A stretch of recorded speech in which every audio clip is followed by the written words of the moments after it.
Петрова го има следното прашање и вели имам 11 години, 140 см, 40 кг, многу сум слаба и сакам да знам како да се здебелам, а постојано јадам нездрава храна. Анелијче, Анелија се вика девојката, прва работа да знаеш дека со нездрава храна не можеш да постигнеш никаква поубава цел, затоа што многу луѓе сметаат, изборувавме минатиот пат за скини фет, тоа се луѓе кои што можеби немаат некој вишок на килограми, а јадат се и најчесто им љубомориме. И доколку некој од вас е во таа група и доколку никако не може да се поправи, јадењето на здрава храна, на нездрава храна, на благо, на грицки, на тостови, сендвичи, пици и така натаму, нема да ви помогне да се поправите. Затоа што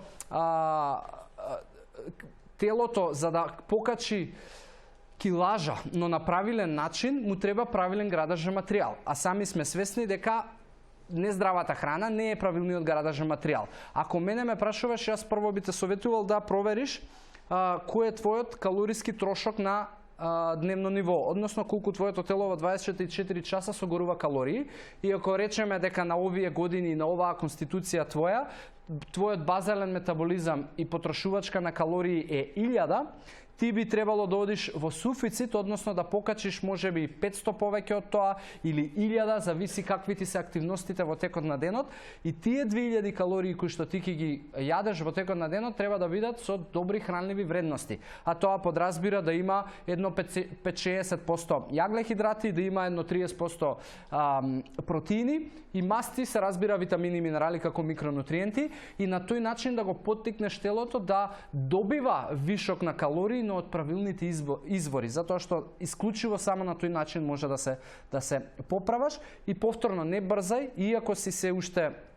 мала, 11 години, твоето тело е се уште во развој, така да не е изгубено ништо. Тек си на почеток на животот и уште 4-5 години да е оваква ситуацијата, почекај нека застане можеби растот, развојот, издолжувањето на коските, па потоа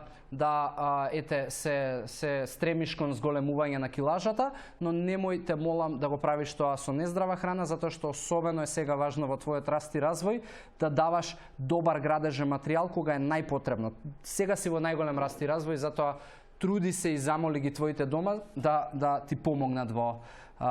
со таа цел.